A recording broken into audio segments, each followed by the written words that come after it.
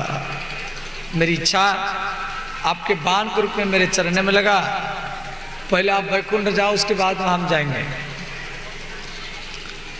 भगवान अब पृथ्वी को छोड़ करके जाने वाले हैं। सारा देवता लोग आकाश मार्ग में देख रहे हैं। तो भगवान उद्धव को बोले आप बद्री का आश्रम चले जाओ। उद्धव बद्री का आश्रम चले गए और भगवान की जो आत्मा था वो भागवत में लीन हो गया और भगवान का जो शरीर था वो सीधा वैकुंठ धाम चला गया। बोले श्री वैकुंठनाथ भगवान की जय। श्रीमद् भागवत महापुराण की जय। भगवान कृष्ण चले जाने के बाद में पृथ्वी पर कलियुग का आगमन हो गया। कृष्ण के 2500 जाने के बाद में जब 2500 वर्ष बीत गया तो समाज में हिंसा वृत्ति चालू हुई। हिंसा वृत्ति को रोकने के लिए भगवान बुद्ध के रूप में अवतार लिए। बोले श्री बुद्ध भगवान की जय। भगवान बुद्ध उत्तर प्रदेश और नेपाल के लुम्बिनी उद्यान में जन्म लिए। बुद्धम शरणम गच्छामि, धर्मम शरणम गच्छामि, संघम शरणम गच्छामि का प्रचार किए। उसके बाद में बुद्ध भगवान चले जाने के बाद में उनके अनुयायी लोग वेद का पुराण का निंदा किए। भगवान शिव केरल के पुण्या नदी कालंदी ग्राम में जगत गुरु शंकराचार्य के रूप में जन्म लिए। बौद्ध मत का खंडन किए। वैदिक हिंदू सनातन धर्म का स्थापन किए। शंकराचार्य जी चले जाने के बाद में जगत गुरु रामानुजाचार्य, जगत गुरु बल्लभाचार्य, जगत गुरु माधवाचार्य, जगत गुरु निम्बार्काचार्य, कबीरदास रविदास काशी में, मीराबाई राजस्थान में, चैतन्य महाप्रभु बंगाल में, एकनाथ नामदेव तुकाराम ये महाराष्ट्र में, नरसिंह जी गुजरात में, जयदेव जी उड़ीसा में, ये सब जगह जगह में जन्म लिए। भक्तिवाद प्रचलित हुआ, सत्संग करना। और उस समय ऐसा समय था भक्ति सारा भारत में महल। और उसी समय में क्या हुआ, मद घोरी, मद गजली इस भारत में प्रवेश किए और सोमनाथ मंदिर को लूटे, कृष्ण जन्मभूमि को तोड़े, राम जन्मभूमि को तोड़े, काशी विश्वनाथ मंदिर को तोड़े, बहुत मंदिर तोड़े। ये तो 3 मुख्य मंदिर आपको याद है। हजार मंदिर तोड़ा गया। और कोई हिंदू राजा बनाया, कोई मुसलमान राजा उसको तोड़ा, फिर कोई हिंदू राजा बनाया, फिर कोई मुसलमान राजा ये मुसलमान तोड़ा। इस प्रकार राम जन्मभूमि, कृष्ण जन्मभूमि कम से कम 30 बार टूटा है और 30 बार बना है।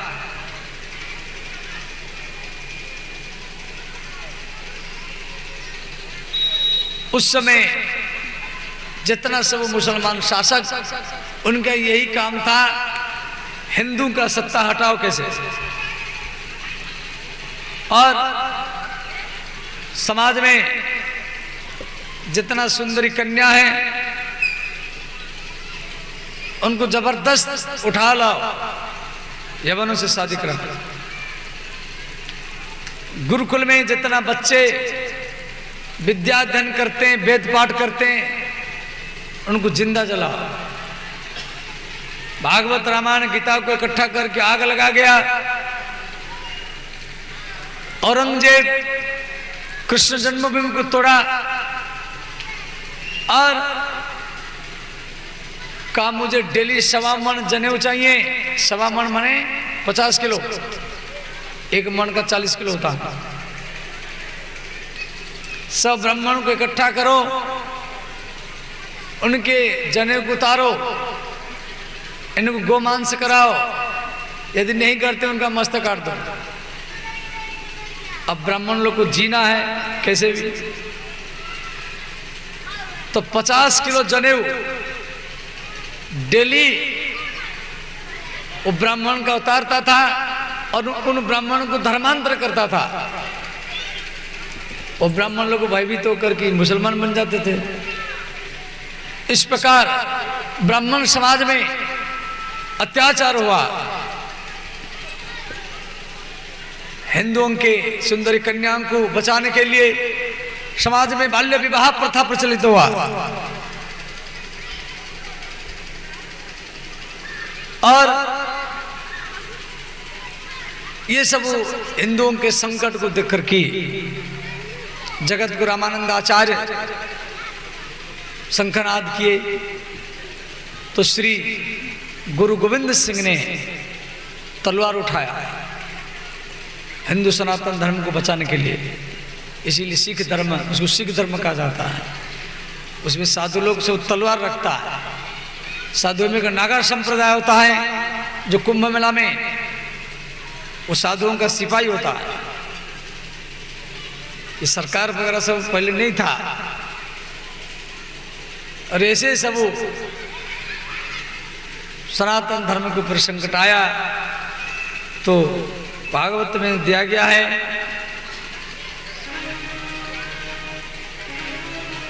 कृष्ण के चले जाने के बाद में नंदवंश भारत को शासन करेगा। नंदवंश को ध्वंस करने के लिए चाणक्य नाम का एक ब्राह्मण होगा। चाणक्य चंद्रगुप्त मौर्य को राजा बनाएगा। चाणक्य का नाम भी भागवत में है। और उसके बाद में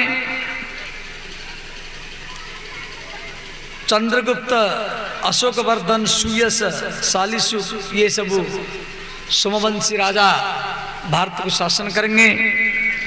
उसके बाद में यवन लोग शासन करेंगे। यवन जिसको मुसलमान बोलते हैं, यवन लोग फिर तुर्किस्तान से, वहाँ से भी भारत के ऊपर आए, हमला किए। फिर अफगानिस्तान से सुल्तान वंश, खिलजी वंश, मुगल वंश, ये सब भारत के ऊपर हमला के 700 साल तक यवन लोग भारत का ऊपर शासन किए। हमारे हिंदुओं में इतना सामर्थ्य नहीं था जो मुसलमान से देश को अपने हाथ में लाए। भगवान क्या किए, वहां ब्रिटेन में अंग्रेजों को भेजे, अब जाइए बिजनेस के बहाने में उसको कलकत्ता में आए। उस समय कलकत्ता का भारत का राजधानी कलकत्ता था। आज भारत का राजधानी दिल्ली है, परंतु 200 साल कलकत्ता भारत का राजधानी रहा। और वो बिजनेस के बहाने में हिंदू और मुसलमान को लड़वा करके वो देश को अपने हाथ में ले लिए। हमारे लोगों की सामर्थ्य नहीं था उनसे लेने के लिए। फिर अंग्रेजों के हाथ में देश आ गया। उनका बात भागवत में दिया गया है, गुरुंड वंश। गुरुंड माने गोरे लोग। अंग्रेजों को भागवत में गुरुंड कह करके लिखा गया है। भविष्य पुराण में सब विस्तार में दिया गया है। ये क्या नया माइक है, इसीलिए ऐसे ऐसा आवाज हो रहा है।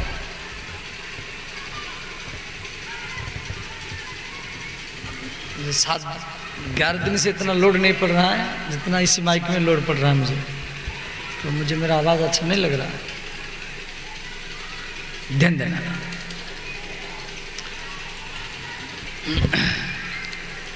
श्री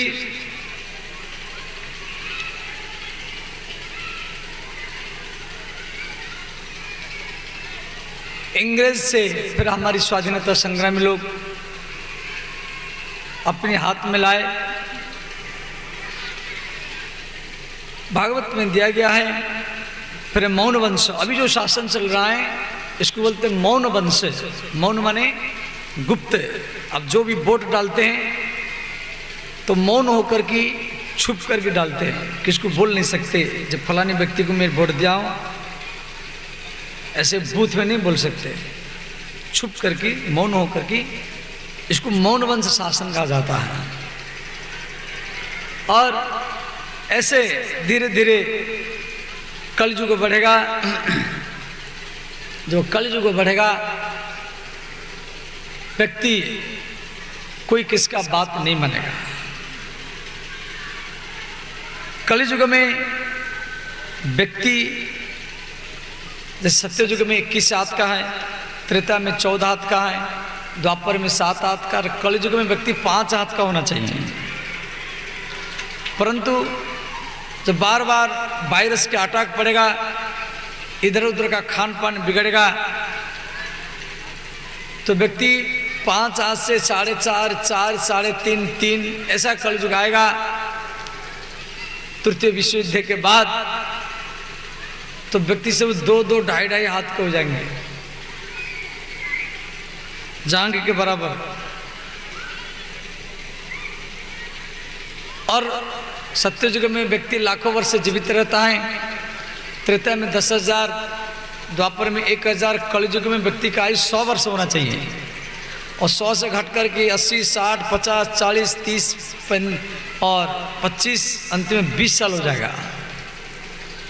पशुवत आचरित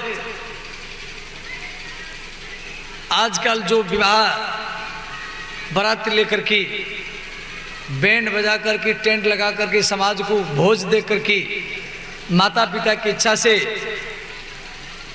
जाति कुटुंब के सलाह से शादी किया जाता है, वो खूब कम दिन के भीतर में, खूब कम वर्ष के भीतर में वो धीरे धीरे से वो हट जाएगा।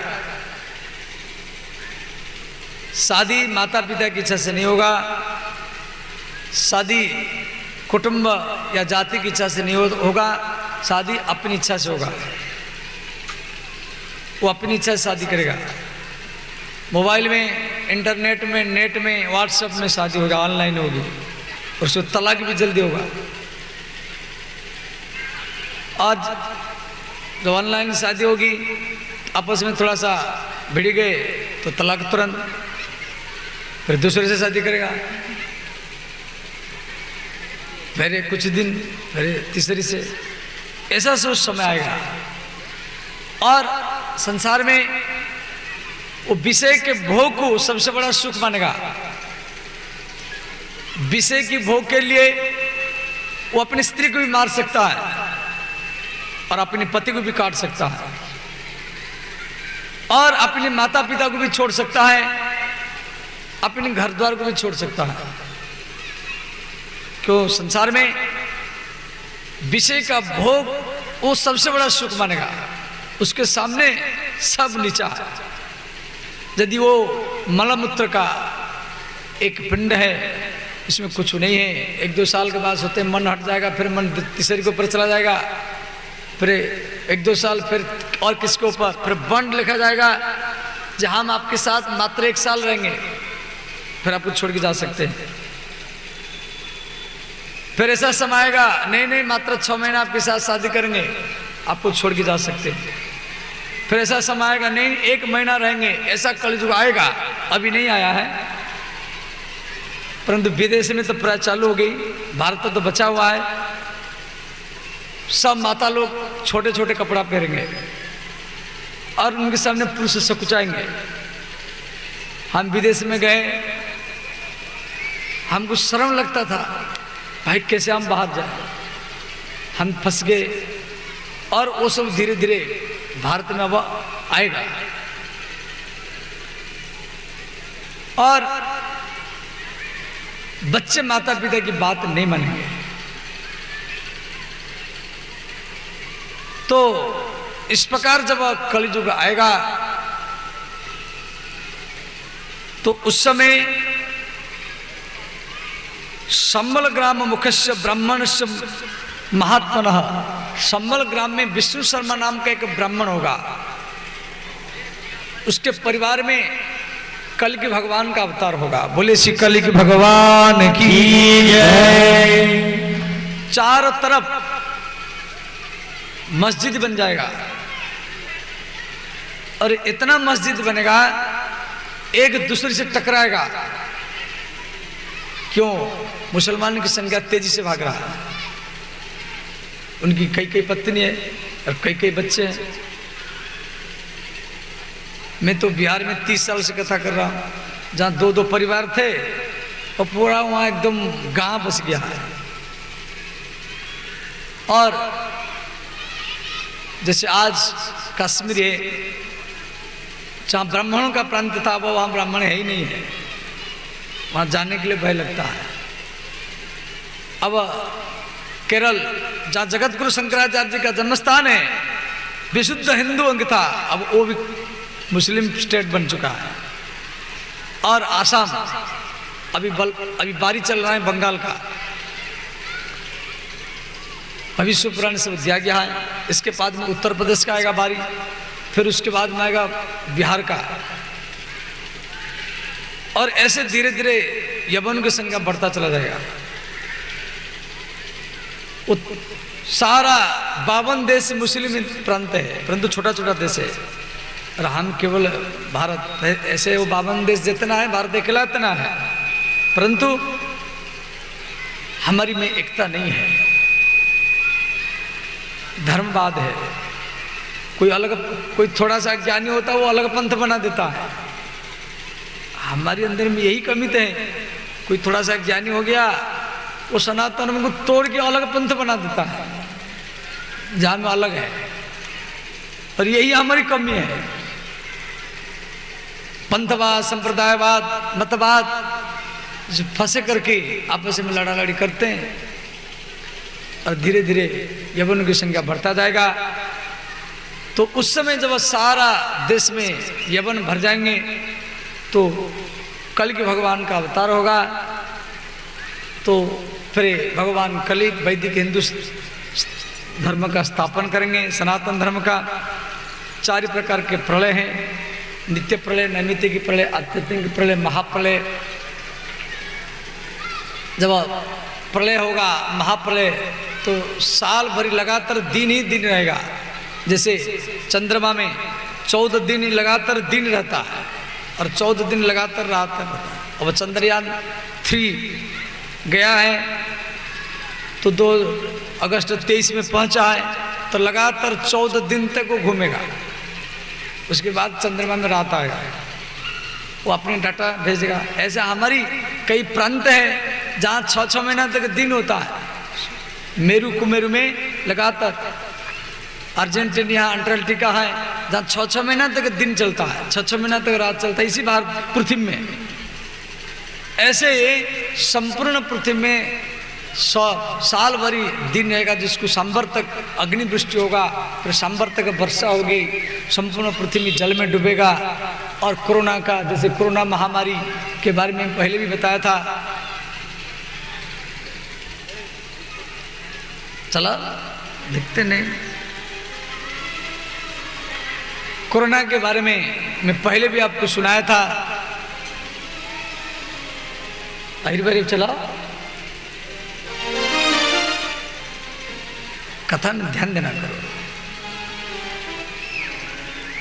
चीन देशो समुद्भव मांसाहार समुत्पन्न कोरोना नाम विषाणु कलिजुगे संप्रसिद्ध्यन्ति। ये देवी भागवत का श्लोक है। चीन देश में मांसाहार भोजन से कोरोना नाम का विषाणु पैदा होगा, जो आप सब देख चुके हैं। ऐसे 28 प्रकार के वायरस के बारे में देवी भागवत में दिया गया है। अभी तो 4 को गया है, अभी 84 वायरस बाकी है। तो इस प्रकार श्री सुखदेव जी परिचित करे राजन, अम ब्रह्मम परम धामम ब्रह्मम परम पदम आप जो प्रश्न किए थे इन प्रश्न का उत्तर दिया जा रहा हूं। सुखदेव जी जा रहे हैं। बोले सुखदेव भगवान की जय। परीक्षित महाराज गंगा किनारे में बैठे हैं। 7 दिन हो चुका है। तक्षक नाग सर्प आया ब्राह्मण का रूप में, उनको दंशन किया। परीक्षित का शरीर भस्म हो गया। बोले श्री परीक्षित महाराज की जय। परीक्षित का पुत्र जन्मेजय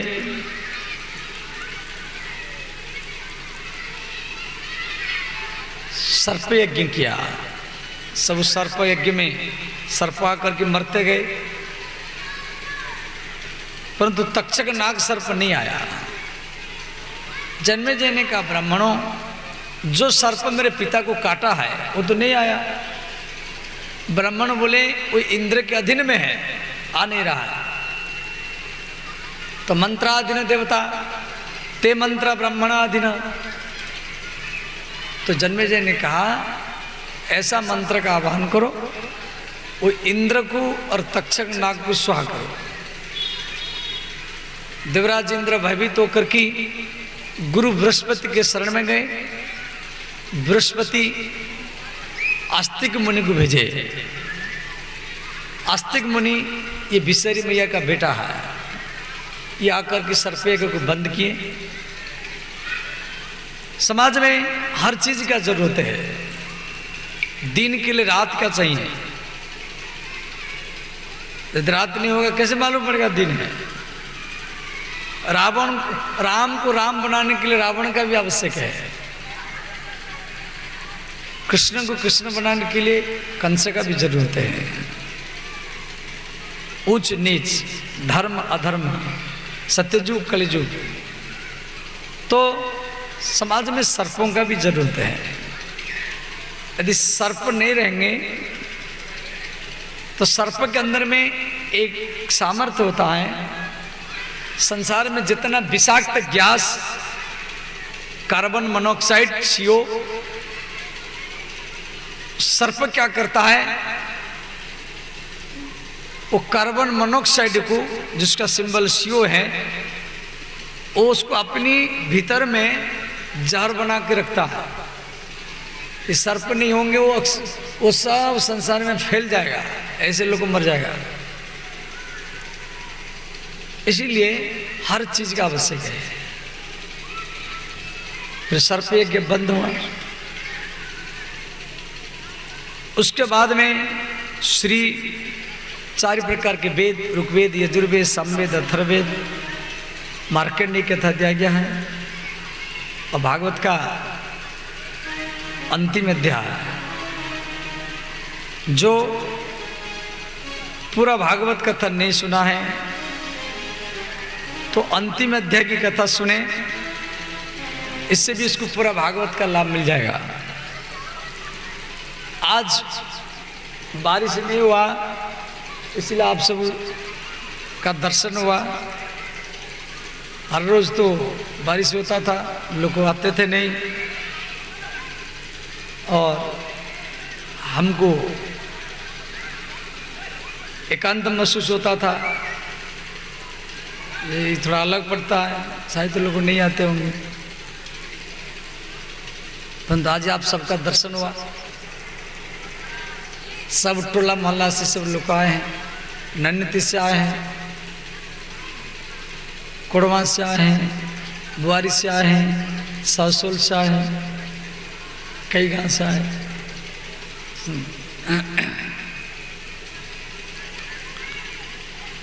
तो श्रीमद् भागवत में 12 स्कंद, 335 अध्याय और 18,000 श्लोक है।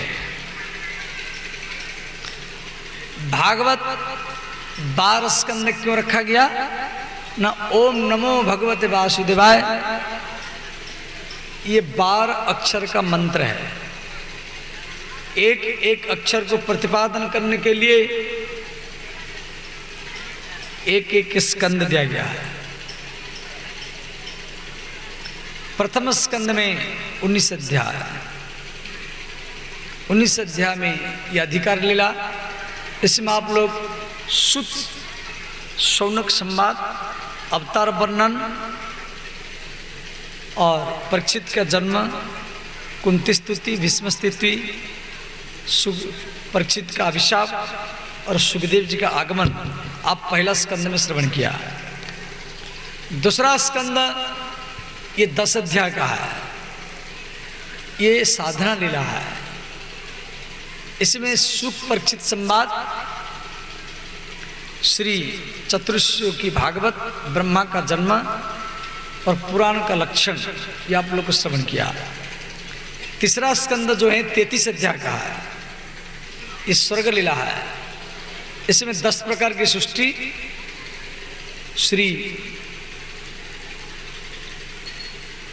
श्री वामन, ये बराह भगवान की कथा और कपिल भगवान की कथा 7 अध्याय में। चतुर्थ स्कंद जो है वो 31 अध्याय का है। इसमें आप लोग श्री ध्रुव चरित्र 5 अध्याय में, सती चरित्र 5 अध्याय में, पृथु चरित्र और पुरंजन उपाख्यान श्रवण किया। 5वां स्कंद 26 अध्याय का है। इसमें 2 परमहंस, ऋषभदेव, जड़ भरत, भूगोल खगोल और 28 नरकों की कथा श्रवण किया। 6वां स्कंद 19 अध्याय का है। इसमें 3 अध्याय अजामिल प्रकरण, 14 अध्याय ध्यान प्रकरण, 2 अध्याय मर्दगण के बारे में दिया गया है। 7वां स्कंद जो है 15 अध्याय का है। 5 अध्याय हिरण्यकशिपु के बारे में, 5 अध्याय प्रहलाद के बारे में और 5 अध्याय वर्णाश्रम, ब्राह्मण, क्षत्रिय, वैश्य, शूद्र और ब्रह्मचर्य, गृहस्थ, वानप्रस्थ, संन्यास धर्म का बारे में दिया गया है। इसे सुन चुके आप सब नहीं आते थे, कम आते थे, इसीलिए सबको मालूम नहीं होगा। 8वां स्कंद 24 अध्याय का है। इसमें गजग्राह चरित्र, बलिवामन और मत्स्य भगवान की कथा। 9वां स्कंद भी 24 अध्याय का है। उसमें 12 अध्याय सूर्यवंश के बारे में, 12 अध्याय चंद्रवंश के बारे में। 10वां स्कंद जो है 90 अध्याय का है। ये निरुद्ध लीला सबसे बड़ा स्कंद है। इसमें 3 प्रकार का लीला है, वृंदावन लीला, मथुरा लीला, द्वारिका लीला। वृंदावन में 11 वर्ष भगवान रहे, मथुरा में 14 वर्ष, द्वारिका में 100 वर्ष, टोटल 125 वर्ष जो 90 अध्याय में दिया गया है। 11वां स्कंद मुक्ति लीला, इसमें 31 अध्याय और 12वां स्कंद आश्रय लीला। ब्रह्म पुराण जिसमें 10,000 श्लोक है, पद्म पुराण 55,000 श्लोक, विष्णु पुराण 23,000 श्लोक, मार्कंड पुराण 9,000, नारद पुराण 25,000 श्लोक है। अग्नि पुराण में 15,400 श्लोक, भविष्य पुराण में 14,500, शिव पुराण में 24,000, लिंग पुराण में 11,000, ब्रह्मांड पुराण में 12,000। इस प्रकार टोटल 18 पुराण में 4 लाख श्लोक है। भगवान व्यास 18 पुराण लिखे, 18 उपपुराण लिखे और भागवत का अंतिम 4 श्लोक, 1 श्लोक श्री कृष्ण के लिए, नमः तस्मै भगवते वासुदेवाय साक्षिणे, 1 श्लोक सुखदेव जी के लिए, योगींद्राय नमः तस्मै शुकाय ब्रह्मरूपिणे, 1 श्लोक भक्ति के लिए, भवे भवे यथा भक्ति पादोस्तव जायते। भागवत का अंतिम श्लोक, आखिरी श्लोक। सब हाथ जोड़िए, सब हाथ जोड़े, इस श्लोक को पाठ करें। ओम नाम संकीर्तन यस्य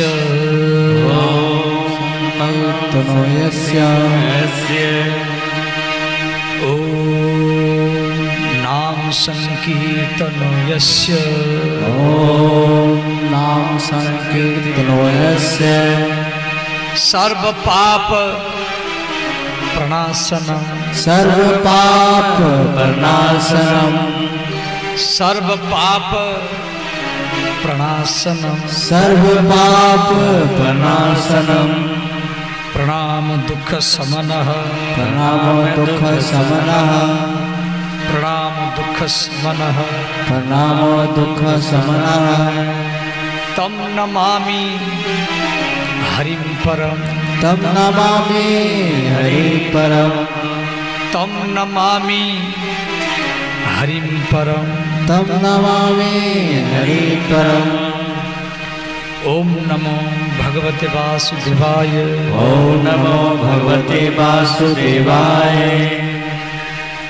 इति श्रीमद्भागवते परमहंस संहितायां द्वादश स्कन्धे त्रयोदश अध्याय समाप्तः।